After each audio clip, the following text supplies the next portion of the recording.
మనం ఇప్పుడు యాడ్ చేద్దాం. ఓకేనా? ఏమిటి నిన్న చెప్పుకున్నటువంటి కాన్సెప్ట్ ఏంటంటే ఇంటర్వ్యూ ముందు మనం ఎలా ఉండాలని చెప్పాను. అదేవిధంగా while facing interview, I mean during interview మనం ఏం చేయాలండి, కొన్ని పాయింట్లు మనం ఇప్పుడు నేను డిస్కస్ చేసుకున్నాం. ఇప్పుడు దానికి కొంచెం యాడ్ చేస్తాను, మరి కొన్ని పాయింట్స్ అండి యాడ్ చేసి చూపిస్తాను మీకు. ఓకే, నేనేం చెప్పాను మీకు నిన్నటి క్లాస్లో అంటే, మీ టర్న్ వచ్చినంత వరకు మీరు వెయిట్ చేయండి, అంతవరకు లోన్కి వెళ్ళకండి. Wait for your name to be announced. Good evening sir. Knock at the door. Good evening. Okay okay, మీ పేరు వచ్చినంత వరకు మీరు వెళ్ళకండి. ఎప్పుడైతే మీ నేమ్ పిలుస్తారో అప్పుడు మీరు ఏం చేయాలని చెప్పాను, తలుపు తట్టండి, లేనడిగైతే పెర్మిషన్ కోసం లెటర్ లాగా, అదే ఎక్స్క్యూజ్ మీ సార్ని అడగండి, అప్పుడు ఎంటర్ అవ్వండి అని ఒక మాట చెప్పాను. అదేవిధంగా ఇంకోటి ఏం చెప్పాను,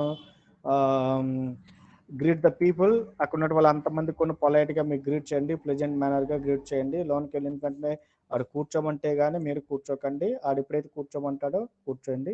మీకు ఎవరితో అయితే ఇంటర్వ్యూ చేస్తున్నారో వాళ్ళ వైపు ఎవరైతే మేము క్వశ్చన్స్ చేస్తున్నారో వాళ్ళ వైపు కాన్సన్ట్రేషన్గా ఫేస్ ఐ కాంటాక్ట్ అనేది చాలా అవసరము. మీ స్టడీగా ఉండాలి, మెయింటైన్ ప్రాపర్ ఐ కాంటాక్ట్ ఉండాలి, వాయిస్ చక్కగా ఉండాలి. ఇట్ వాడు ఏదో ప్రశ్నలు అడుగుతున్నప్పుడు ఎట్టి పరిస్థితులు వాడికి ఇంటరప్ట్ చేయకూడదు. ముందు అతను చెప్పాల్సింది చెప్పినివ్వండి, తర్వాత మీరు ఏమైనా అడగాల్సి ఉంటే అడగండి. అది అర్థమవుతుంది కదా? అదేవిధంగా వాడు చెప్పినటువంటి చాలా క్లియర్గా కేర్ఫుల్గా మనం వినాలి. ఓకేనా? వినిన తర్వాతను వాడు ఏమైతే కామెంట్స్ చెప్తున్నాడో అవి కూడా మనం చక్కగా వినాలి. వినిన తర్వాత మనకి అర్థం కాకపోతే అడగండి, పర్వాలేదు, నాకు అర్థం కాలేదు లేకపోతే నాకు వినిపించలేదు అని అడగండి, ఏం బాధ లేదు. అవి నిన్నటి వరకు మనం చెప్పుకున్నటువంటి విషయాలు. ఇప్పుడు మరికొన్ని పాయింట్స్ అనేవి మీకు ఇప్పుడు యాడ్ చేస్తాను. ఓకే, అంటే మీరు ఇంటర్వ్యూ చేస్తున్నప్పుడు, ఇంటర్వ్యూలో ఉన్నప్పుడు మీరు పాటించవలసిన కొన్ని విషయాలు. For example, is asking a question, మీకు ఒక ప్రశ్న అడిగాడు అనుకుంటాం వాడు, ఓయ్ మీకు ఏవో ప్రశ్నలు అడిగాడు అనుకుంటాం. అడిగేటప్పుడు కొన్నిసార్లు ఏంటంటే దానికి ఒక ఆన్సర్ ఏంటంటే ఎస్ కానీ నో కానీ వస్తుంటుంది, అంతకంటే మరి ఇంకేమీ ఉండదు. Most of the time avoid answering questions with just yes or no. ఇది గుర్తుపెట్టుకోండి, avoid answering questions with just yes or no. Yes లేనట్టుగా నో, అలాంటి ఆన్సర్ చెప్పడానికి ప్రయత్నించకండి, అవాయిడ్ చేయండి. అది మీకు అవకాశం వస్తే తప్పదనుకుంటే దానికి ఆన్సర్ ఎస్ కానీ నో కానీ కొన్ని సందర్భాలు ఉంటుంది, అంతకంటే ఎక్కువ రాకపోవచ్చు కదా, అర్థమవుతుంది కదా. అలాంటి సందర్భాలు ఏం చేయాలంటే, ఒకవేళ అలాగే ఉందనుకోండి, ఎస్ ఆర్ నో చెప్పాల్సి వచ్చింది అనుకోండి, మ్యాక్సిమం అది అవాయిడ్ చేయడానికి ప్రయత్నం చేయండి, అలా చెప్పడానికి ప్రయత్నం చేయకండి ఎస్ కానీ నో కానీ. Even in the case of yes or no question, ఒకవేళ ఎస్ ఆర్ నో క్వశ్చన్ అలాంటి అవకాశం వచ్చింది అనుకోండి, తప్పదు అనుకోండి, అప్పుడు ఏమవుతుందంటే మనం చెప్పినటువంటి ఆన్సర్స్తో ఆ ఇంటర్వ్యూ అనేవాడు ఎవరైతే మనకి ఇంటర్వ్యూ చేస్తున్నాడో వాడు సాటిస్ఫై అయినట్టుగా ఉండాలి. అంటే అలాగా ఆ ఎస్ నో అని కాకుండా యు యాడ్ సమ్ మోర్, మరి కొంచెం ఎక్కువ వాడికి రిప్లై ఇవ్వాలన్నమాట. ఫర్ ఎగ్జాంపుల్, నీకు ఒక క్వశ్చన్ అడిగాడు అనుకుంటాండి, ఎలా is your mother tongue Telugu అని క్వశ్చన్ అడిగాడు వాడు, is your mother tongue Telugu అని అడిగాడు. మీరు ఆన్సర్ ఏం చెప్తారు? వైకుంఠ చెప్పు, ఆన్సర్ ఏం చెప్తావు? Yes sir, my mother tongue was Telugu. అంతే, My అంతేగా మరి mother ఏం tongue was చెప్తాను? Telugu and English. Telugu, yes. Yes, అంతే. And also, నేచురల్ గా ఏం చెప్తారంటే and also spoke to English. ఇది అది కావాలి మనకి. ఇప్పుడు నీ మదర్ టంగ్ తెలుగు అంటే ఎస్ అని చెప్తూనే you just add something more to the point. ఆ పాయింట్కి మరికొద్ది, yes sir my mother tongue is Telugu but I can speak English also, this adds. అలా చెప్పడం వల్ల ఏమవుతుందంటే ఇంటర్వ్యూ ఎవడైతే మనం చేస్తున్నాడో he is satisfying with our answers. That's why avoid answering questions with just yes or no. If he asks just simple questions like what's your mother tongue, Telugu is your mother tongue, then we say yeah, but you instead saying yeah, you just add some more things to that question. ఒకవేళ yeah అది I mean yes అని అంటూనే మరి కొంచెం add చేస్తుండ. ఇప్పుడే చెప్పారు కదా, మీరు అన్నారు ఏమన్నారు, yes my mother tongue is Telugu but I can speak English well, నాకు ఇంగ్లీష్ కూడా, I know a little bit about Tamil also sir అని కూడా మనం చెప్పొచ్చు. అంటే ఈ టేట్ అవుతుందంటే కొంచెం ఫ్లవర్ లాగా ఉంటుందని అర్థం. నిజట్ అది ఒక కాన్సెప్ట్. నెక్స్ట్ మరో మాట, do not feel embraced to say that you don't know the answer to the question. Do not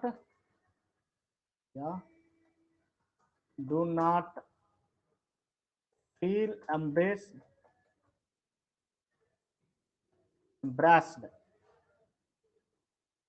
to say that you do not know the answer to the question. ఇంకో గుర్తుపెట్టుకోండి, ఇది చాలా important. ఏంటంటే అది, do not feel embarrassed to say that you don't have the answer to the question. మనం ఏమంటే నేచురల్గా ఎవరైనా ప్రశ్న అడిగినప్పుడు మనకు కానీ తెలియకపోయినట్లయితే తెలియదని చెప్తే ఏది అయిపోతుంది కదా అని మనం అనుకుంటాం.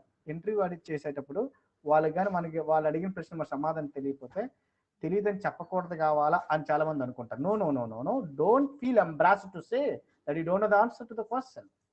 ఆ ప్రశ్నకి నాకు సమాధానం తెలియదు అని చెప్పడానికి ఏ విధమైన సంకోచం కూడా లేకుండా చెప్పచ్చు, డైరెక్ట్గా చెప్పచ్చు. Use expressions such as I'm afraid, I don't know sir, I'm sorry, or I'm not really sudden. I'm afraid, I don't know sir, నాకు తెలియదు సార్ అని చెప్పొచ్చు. I'm sorry but I'm not really sudden, sorry sir I'm not really sudden, ఈ విషయం నాకు అంత clarity లేదు sir అని మనము చెప్పడానికి సంకోచించని అవసరం లేదు. ఇంటర్వ్యూ చేస్తున్నప్పుడు వాడు ఏదైనా ప్రశ్న అడుగుతున్నప్పుడు మీకు కానీ దానికి సమాధానం తెలియనట్లయితే తెలీదు అని చెప్పడానికి ఇబ్బంది పడకుండా sorry sir I don't know exactly, నాకు తెలియదు సార్, కంప్లీట్గా దాని మీద నాకు అవగాహన లేదు అని చెప్పియండి, అంతేగాని ఇంకేం అవసరం లేదు. Is it clear? Next point ఇంకేంటి, express your opinions very politely.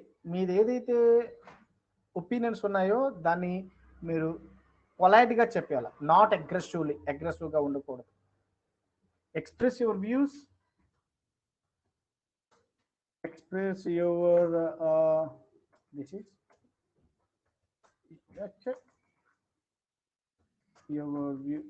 your views means express your opinions. Express your opinions politely. నేను ఎందుకంటే మెటీరియల్ దానిలో కనబడుతుంది కాబట్టి నేను కొద్దిగా అంత నీట్గా టైప్ చేస్తున్నాను, మరి మీకు తర్వాత నోట్స్ ఉండదు కాబట్టి ఇదే నోట్స్ కింద మీరు చెప్పుకోవచ్చు. ఎక్స్ప్రెస్ యువర్ ఒపీనియన్స్ పొలైట్లీ, పొలైట్గా మనం మన యొక్క ఒపీనియన్ చెప్పాలి, నాట్ అగ్రెసివ్లీ.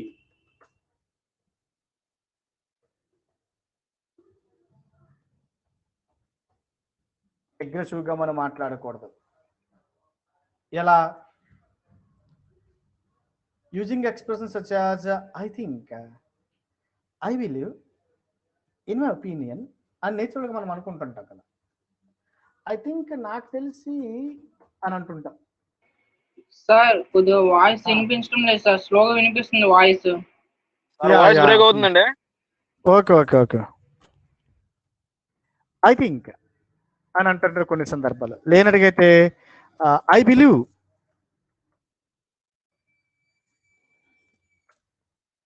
అని కొన్ని సందర్భాలు మనం అనుకుంటుంటాం. లేనడిగైతే ఇన్ మై ఒపీనియన్ అని కూడా మనం అనుకుంటూ ఉంటాం. ఇలా ఏవైనా సరే మనం అలాగా మొదలు పెట్టచ్చు అని అర్థం. Is it in my opinion అని అంటుంటుంటారు. ఓకే, ఇంకా చూడండి, ఇంకా మాట్లాడాలంటే do not get into arguments. వారితో మాట్లాడుతున్నప్పుడు వారితో ఆర్గ్యుమెంట్స్ మనకు అనవసరం. Do not get into arguments. వాటితో దెబ్బలాడకూడదు. ఇంటర్వ్యూ చేసినాడు, ఇదే సరే ప్రశ్న అడిగేవని కానీ నాకేమి ఎంత కష్టం అడిగేశారని కానీ అలా ఉండకూడదు. Do not get into arguments. Don't speak negatively. Do not get into arguments. Do not speak negatively. Do not criticize former teachers, colleagues, employees. ఆర్గ్యుమెంట్లోకి వెళ్ళకూడదు, నెగిటివ్గా మాట్లాడకూడదు. ఫార్మల్గా అంటే మీరు ముందు ఎక్కడైనా పనిచేస్తున్నారనుకోండి, అక్కడ కొలీగ్స్ కానీ, ఇక్కడ ఎంప్లాయీస్ ఎవరైనా ఉంటారు వారికి కానీ, లేకపోతే టీచర్స్ ఎవరైతే ఉన్నారు కానీ వారికి క్రిటిసైజ్ చేయకూడదు. This is a very good point. ఏంటది? Do not get into argument. Do not get into argument, otherwise called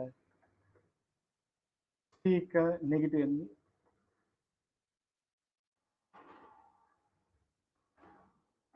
negatively, otherwise called ఇంకేమన్నా అదర్వైజ్ క్రిటిసైజ్.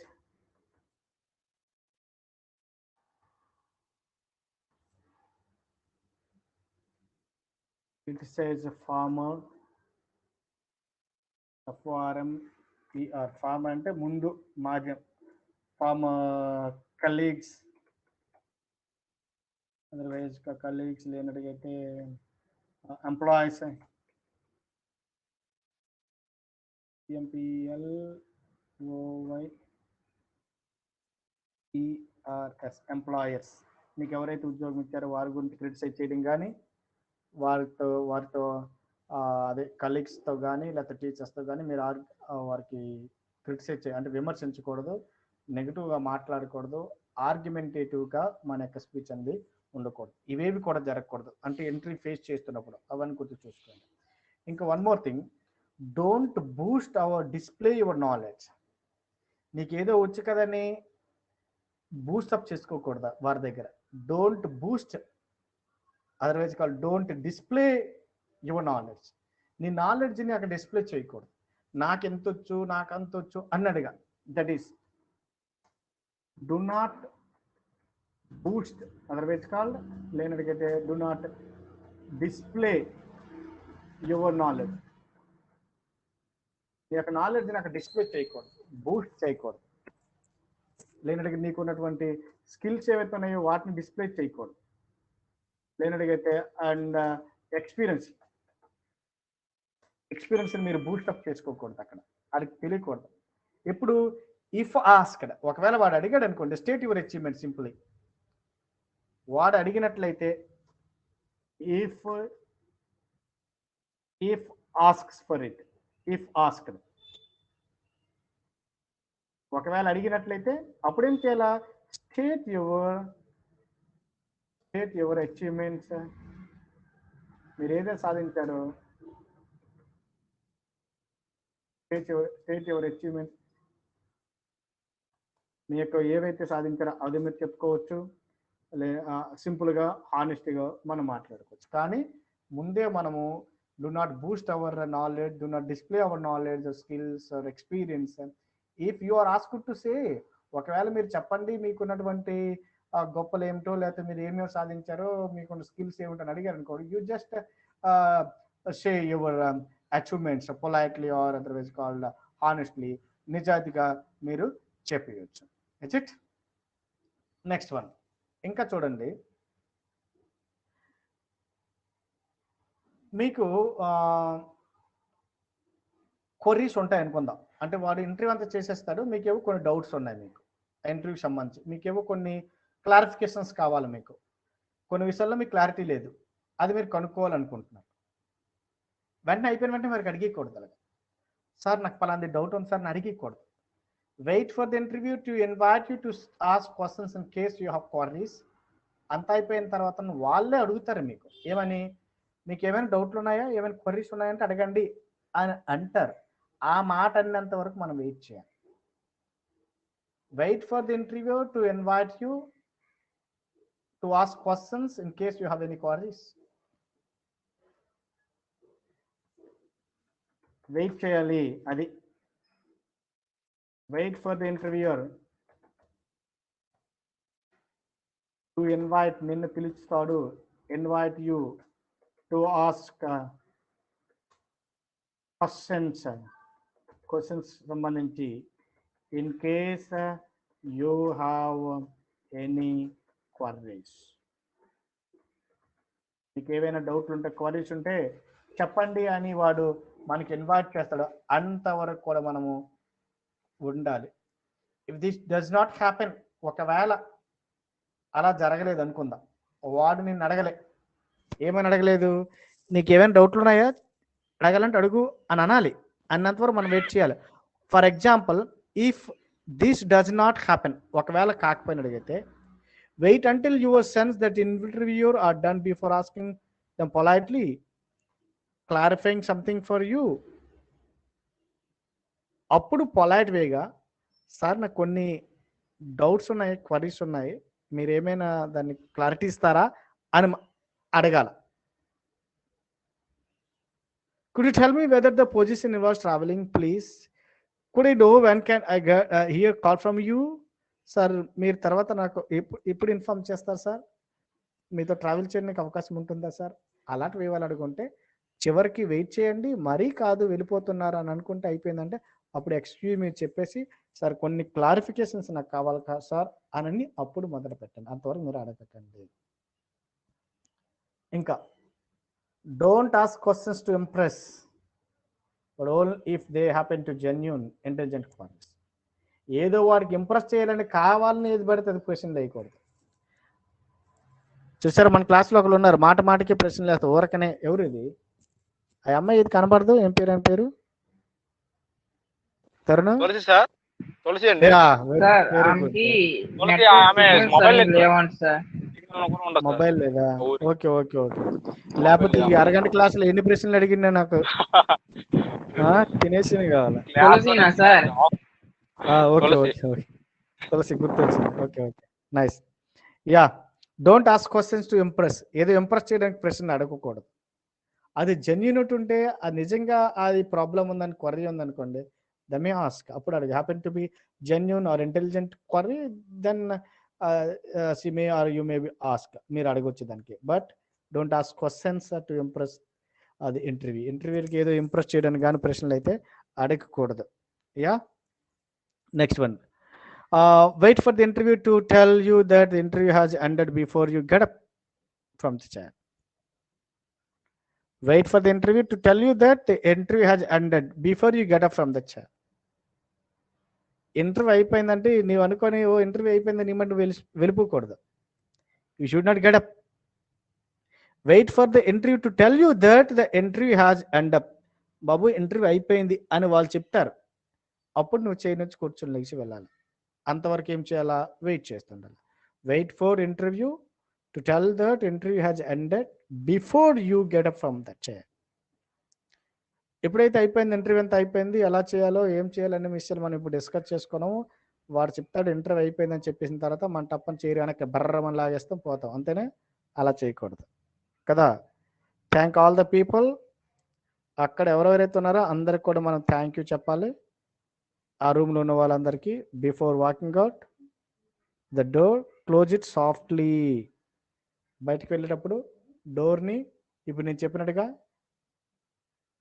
సాఫ్ట్గా సౌండ్ లేకుండా బయటకు వెళ్ళేటప్పుడు డోర్ చక్కగా క్లోజ్ చేసుకొని వెళ్ళిపోవాలి. ఎందుకు, మరొకటి వాడు పిలుస్తాడు కదా, వాడు సేమ్ అదే పాటించాలి కదా. అంటే డోర్ నాక్ చేయడం కానీ లేదు మే కమిన్ సార్ అనాలి కదా. మనం డోర్ ఓపెన్ చేసి ఉంచకూడదు. మనం వెళ్ళేటప్పుడు చక్కగా డోర్ని ఓపెన్ చేసి మన పనికి మనం వెళ్ళిపోవాలని అంటాం. ఇవన్నీ చేయాల్సినటువంటి పనులు. అయితే ఇన్ కేస్ ఒకవేళ the interview is conducted over telephone, కొన్ని సందర్భాలలో టెలిఫోన్లో కూడా జరుగుతుంటాయి. అంటే మొబైల్లో కూడా కొన్నిసార్లు ఇంటర్వ్యూ జరుగుతుంటుంది, మొబైల్లో కూడాను ఇంటర్వ్యూ జరుగుతుంటుంది. అప్పుడు ఎలా పాటించాలి అంటే, most of the points above ఇప్పుడు ఏవైతే మనం డిస్కస్ చేసుకున్నా అవి విల్ స్టిల్ బీ రిలవెంట్. ఇప్పుడు ఏవైతే మనం చెప్పామో అక్కడ కూడా అవే పాటించాలి. ఇట్ కేర్ఫుల్గా మనము వినాలి, వాయిస్ని రెగ్యులేట్ చేసుకోవాలి. మరి వాడు అడుగుతున్నప్పుడు లాంగ్ సైలెన్స్ ఉండకూడదు. లాంగ్ సైలెన్స్ అంటే వాడు అడిగిన తర్వాత అడిగిన 4-5 సెకండ్ వరకు కానీ మనం మాట్లాడకుండా ఉండడము, అలాంటివి చేయకూడదు. లాంగ్ సైలెన్సెస్ అంటే అవి చేయకూడదు. It long silences but in before the interview has finished speaking. In fact The person at the other end of the interrupts you. Do not draw his or her voice by raising yours. Let them person speak. మాట్లాడుతున్నాడు వాడు ఏదైతే మాట్లాడాలనుకుంటో వాడితో మాట్లాడించండి.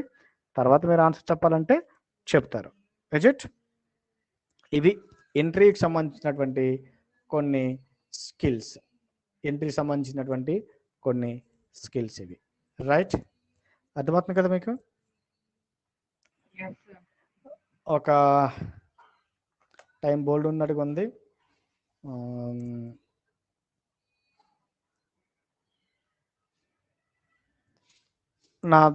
నేను ఒక ఎంట్రీకి సంబంధించి ఒక example మీకు discuss చేస్తాను. ఓకేనా? చేయమంటారా? సార్ ఏదో క్లాస్ ఉన్నాం సార్, లీడర్షిప్ ఏదో క్లాస్ ఉన్నాం సార్ క్లాస్ ఉందన్నారు సార్. ఎవడు క్లాస్ ఈ టైంలో? సురేఖ మేడం గారు. ఎవరు? సురేఖ మేడం గారు. Okay okay okay okay. లీడర్షిప్పా? Okay okay. ఇప్పుడు ఆల్రెడీ మనకు 20 minutes అయిపోయింది కదా, క్లాస్ క్లోజ్ చేద్దాం ఇప్పుడు మీకు. ఓకే, అయితే రేపు మళ్ళీ డిస్కస్ చేద్దాం అది నెక్స్ట్ క్లాస్లో. Thank you very much. Okay sir.